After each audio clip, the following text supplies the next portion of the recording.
lot to dive into in this week's edition of Sal Pal Friday as ESPN NFL reporter Sal Paolantonio joins me with a look at the Eagles and the Seahawks, Sal, as a big Sunday in the Pacific Northwest for this Birds team, coming off of a big loss against a big win against the Atlanta Falcons that kind of invigorated this season a little bit more. A 4-5 team, a lot different than a 5-4 team traveling to Seattle this week. How are you, my friend? I'm good, Mike. That's a mouthful of stuff there, and I'd like to go back to your question, which is there a path to victory? And it does remind us of, was there a path for Donald Trump to beat Hillary Clinton? And there certainly was. It was, and I'm sure a lot of your listeners in Atlantic City will understand this term, an inside straight that he had to pull in order to beat Hillary Clinton, and he did. Mm-hmm. And I think it's similar in this situation. I think only a highly improbable inside straight is the only path for the Eagles to beat the Seattle Seahawks. So what are some of those, hands that they could get dealt here to get there? What are some of the ways that they can make that inside straight in this game? I mean, if they follow a blueprint similar to last week, if they run the ball for 208 yards, which we probably don't think will happen, but if they stick to that game plan, is that their shot? Well, Doug Pederson actually, it's interesting that you use the word blueprint. So we're on the same page here, you and I. Because Doug Pederson actually has in his playbook the blueprint to beat the Seattle Seahawks. 2014, he was the offensive coordinator. Seahawks at Kansas City. Kansas City won that game 24-20. Pederson was the offensive coordinator. Andy Reid was the head coach. The Chiefs ran the ball 190 yards. Jamal Charles had 159 yards rushing. The problem is, it's difficult to equate that game to this one and that blueprint to this game because the Eagles are not home. The Chiefs were home. The game's being played in Seattle, not in Philadelphia. It's not a similar situation at all. And Eagles don't have Jamal Charles. But that is the blueprint. That's the formula.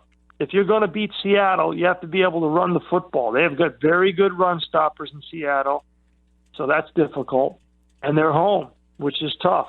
And, they're, I think, 15-5 against the spread at home in their last 20 games. 6.5 is that number. 6.5 is the number this week. So big spread. Yeah, so there's a blueprint. There is a path, but it's an extremely narrow one. It sure is. But you mentioned they don't have Jamal Charles. Last week we saw Ryan Matthews. A lot of people said he ran angry. He ran tough. They also split with Smallwood.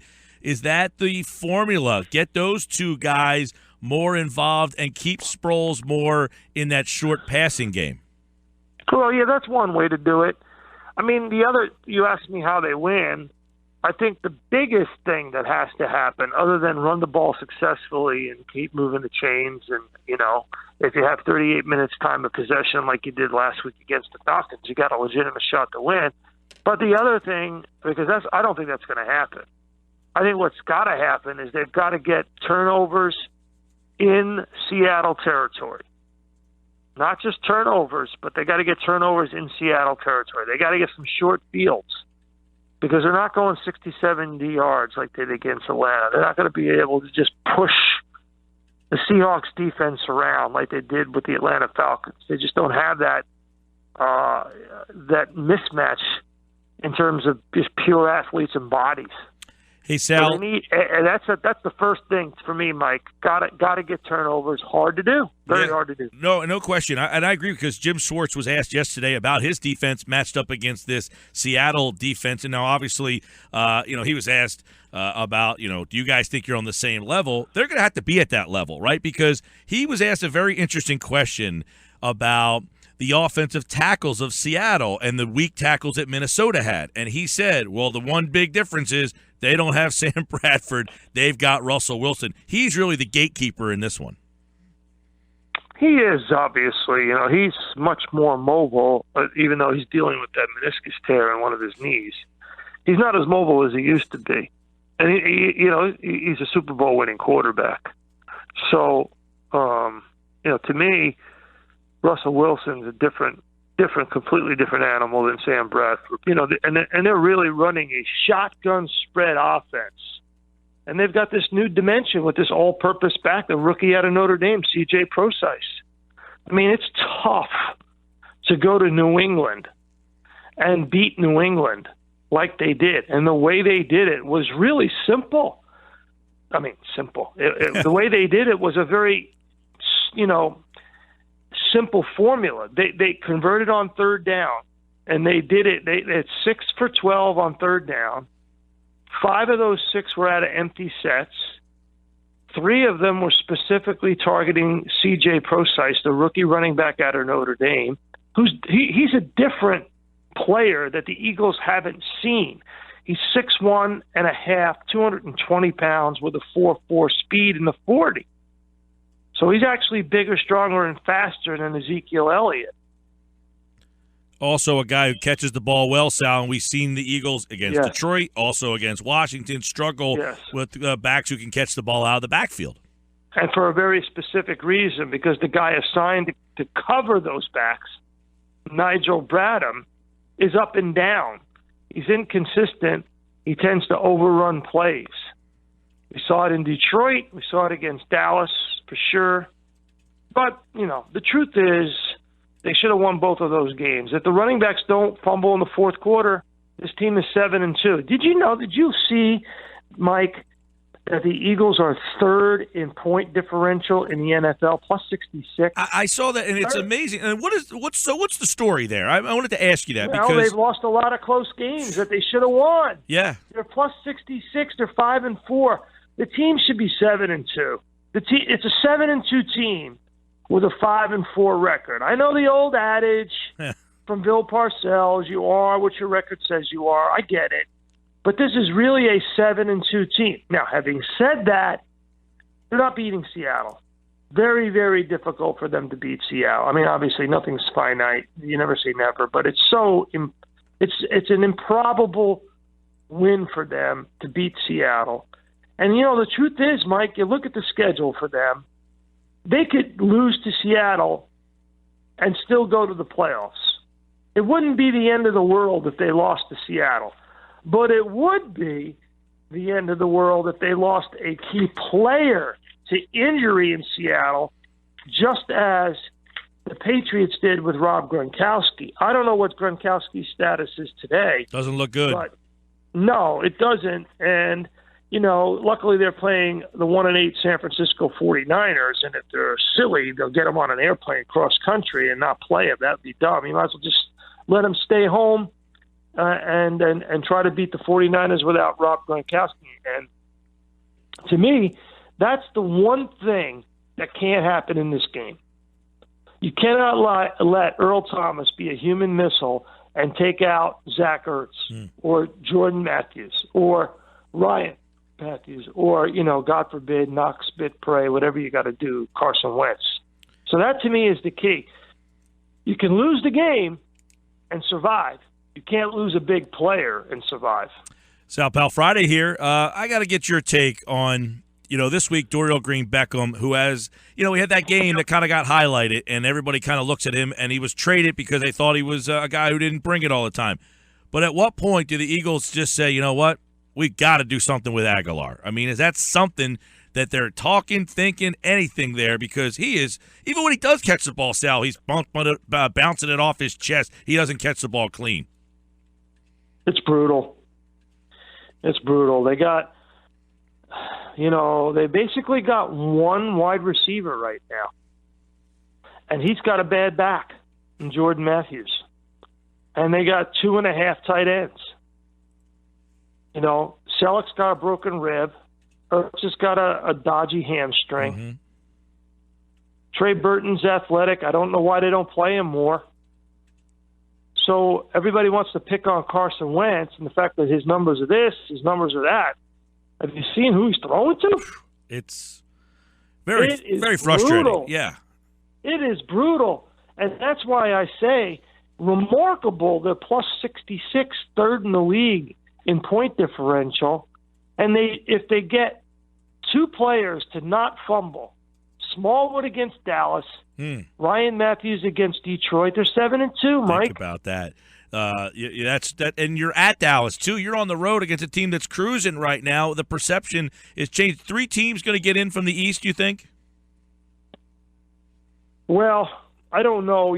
There's a lot that can go on now. I mean, going up and beating Pittsburgh like they did Dallas, I don't see. They're going to beat Baltimore. They're going to beat Washington. The next 2 games are at home, Baltimore and Washington. They're at Minnesota. Minnesota's fallen off the face of the earth. The big game is at Dallas, Week 14. To me, that's the big game for them. Then they got the Bucks and Detroit at home. I mean, really? Baltimore, Washington at Minnesota. Bang, bang, bang. 3 wins. Then the Bucks and Detroit at home. Those 2 teams sandwiched by on the road at New York, on the road at Philadelphia.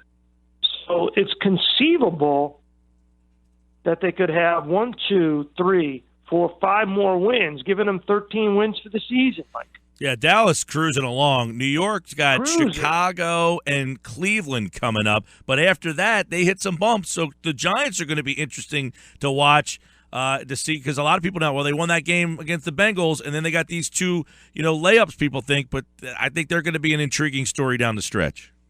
Yeah, the Giants are. There's no question about it. And they're finally getting what they expected to get out of JPP and Olivier Vernon together. They're starting to come together, and they get to feast on 2 bad teams, Chicago and Cleveland, to further solidify what they're doing. And who knows what Pittsburgh will be like when they face them in Pittsburgh on Week 13. And like I said, that Dallas Week 14 game in New York at MetLife, that's a ball game right there. That's one to watch. Sal Pal Fridays here. Sal, all right, overall key to this game, we talked about pass, but if Philadelphia Eagles walk out and end up winning this game, what happened? The Seahawks turned the ball over deep in their own territory more than once. That's to me the number one thing. Some way, somehow, Schwartz's defense has got to force a turnover, and they got to force it, inside the Seahawks 30, inside the Seahawks 40. Yeah. They got to give Carson Wentz a short field to work with, because it's even no guarantee once they get the turnover that the Eagles' offense is going to convert against the Seattle defense. And you can forget about the 60, 70, 80-yard drives that you had against the Falcons. The NFL is a week-to-week proposition, Mike. It's a completely different situation. You're at home against Atlanta. It's a complete 180 to be on the road against Seattle. Complete 180. And like I said, say it again, you look at this schedule, it's not the end of the world if they lose to Seattle, because they got a home game against Green Bay, and then they got 3 home games in the division and 2 winnable games on the road. It's conceivable with that. 1, 2, 3, 4, 5, 6, they can still get 10 wins. Even if they lose to Seattle, they can still get 10 wins. One spot, Sal, I'm going to throw one out for you. The Eagles, number 1 in the return game. Seahawks, bottom 10 in kickoff return defense. So they could get some good kickoff returns and cut that field, and that could be something that should be watched on Sunday. No question. Like it. I like it a lot. Have you ever seen a game at CenturyLink Field? I've never been there. I'm telling you, it's a crazy environment. Insane. It makes the Link look like a picnic. Wow. Amani Toomer told me Wednesday that it's so loud he felt like he was at not 1 but 2 rock concerts at the same time, and that when you're a wideout, you literally cannot even hear the guy in the slot next to you. He said it's real. It's real, and that's talking to a wideout and getting a wideout's perspective. And then Barrett Brooks on Monday's show, who said, look, I'm a lineman, and I can't hear the guy. So the lineman can't hear the wide receiver. So it's real. When we hear from the player, it's real. It's like flying blind in a snowstorm. You got to be a heck of a pilot in order to get to safety. Oh, boy. Well, that's the task at hand this weekend. They got a lot of good Starbucks out there. I know that, the origination of the Starbucks. All right, Sal Pal Friday here, who sounds like a Seahawk victory on Sunday. And not the end of the world if it is. It's okay. They just can't get anybody major hurt in the game. No That's big the injuries. case. All right, Sal. No big injury. You don't want to come out with a Gronkowski. Where will you be this week? I'm doing ESPN radio sideline for Tennessee in Indy. Well, that's an interesting one. That's one of my top 5 on the week of intriguing matchups. Yeah, I mean, as the AFC South goes, sure. I mean, that Tennessee team doesn't have much impact on the big picture in the NFL. No. In my view, none of those teams in that division is going to challenge the AFC West or the New England Patriots. The winner in the AFC is coming out of New England, Kansas City, Oakland, or Denver. Agree. That's it. That's the list. That Tennessee team is very Eagle-esque with no wideouts, run the ball, defense, tough, not a lot of weapons, and that guy Murray. If they still had DeMarco Murray, the Eagles didn't trade him. Do you realize how good this team would be if they still had DeMarco Murray? Howie was getting high marks for that deal, wasn't he? Can you imagine? I don't think Murray wanted to be here. He wanted out. No. Hey, Thanksgiving. Happy Thanksgiving to you. We'll talk Wednesday. You got a game? You off Thanksgiving? Yes. I'll be around. I'll call you. We'll speak Wednesday at 3. It'll be a Sal Powell Wednesday on your show. You got it, friend. Take care. All right, Michael.